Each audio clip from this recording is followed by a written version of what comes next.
નમસ્કાર, India voice ગુજરાતમાં આપનું સ્વાગત છે। રાજ્યમાં વિદ્યાર્થીઓને સર્વાંગી વિકાસને ધ્યાનમાં રાખી તમામ સુવિધાઓ સાથે અનેક સમરસ હોસ્ટેલ્સ કાર્યરત છે।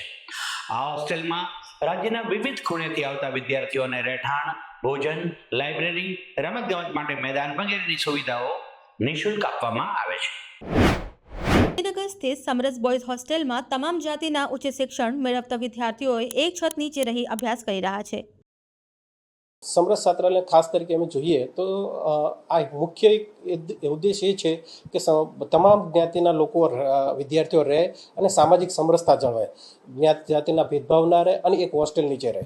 આપણે જાણીએ છીએ કે અત્યારે પ્રાઇવેટ સ્કૂલો, કોલેજો ઘણી બધી ખોલી છે જ્યાં હોસ્ટેલોની ફી મોટા ભાગની ખૂબ જ હોય છે। જે હોસ્ટેલની ફી વિદ્યાર્થીઓ એફોર્ડ નથી કરી શકતા, આ વિદ્યાર્થીઓ માટે મફત રહેવા, જમવા અને લાઇબ્રેરીની સુવિધા સાથે સરસ વાતાવરણવાળી સુવિધા પૂરી પાડવાની ઉદ્દેશ સમરસ છાત્રાલયનો છે। વિવિધ કોલેજોમાં ઉચ્ચ શિક્ષણ મેળવતા વિદ્યાર્થીઓમાં રહેવાસ માટે સમરસ બોયઝ હોસ્ટેલ પ્રથમ પસંદગીનું સ્થાન બની ગયું છે, જેનું કારણ અહીં મળતું તમામ સુવિધાઓ છે।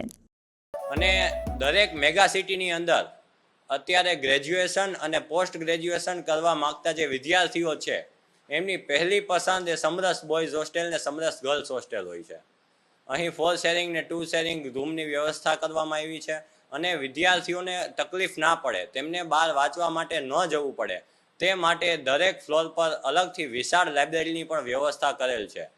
અહીં જમવામાં વિદ્યાર્થીઓને સવારે ચા નાસ્તો, બપોરે ભોજન તથા સાંજે ભોજન આપવામાં આવે છે। સમરસ હોસ્ટેલમાં સુરક્ષા અને સ્વચ્છતાને પણ પ્રાથમિકતા આપવામાં આવે છે। બહુમાળી છાત્રાલયમાં વિદ્યાર્થીઓ માટે મુસાફરી માટે લિફ્ટ, વાહનો માટે પૂરતું પાર્કિંગ અને રમવા માટે રમતનું મેદાન પણ છે। સરકારી તૈયારી માટે પુસ્તકો છે, મનોરંજન માટે પુસ્તકો છે, 24 કલાક વીજળીની સુવિધા છે। વિદ્યાર્થીઓને રૂમની અંદર બેસીને વાંચવા માટે પર્સનલ ટેબલ છે। કચરો માટે, સાફ સફાઈ માટે દરેક વિદ્યાર્થીને પર્સનલ ડસ્ટબિન છે અને સફાઈ કર્મીઓ દરરોજ રૂમની સફાઈ કરે છે, ડસ્ટબિન સાફ કરે છે। તેમજ સિક્યુરિટી ગાર્ડ 24 કલાક હોય છે જે પાર્કિંગ, મેઇન ગેટ અને હોસ્ટેલની અંદરની વિદ્યાર્થીની સુરક્ષાના ધ્યાન રાખે છે।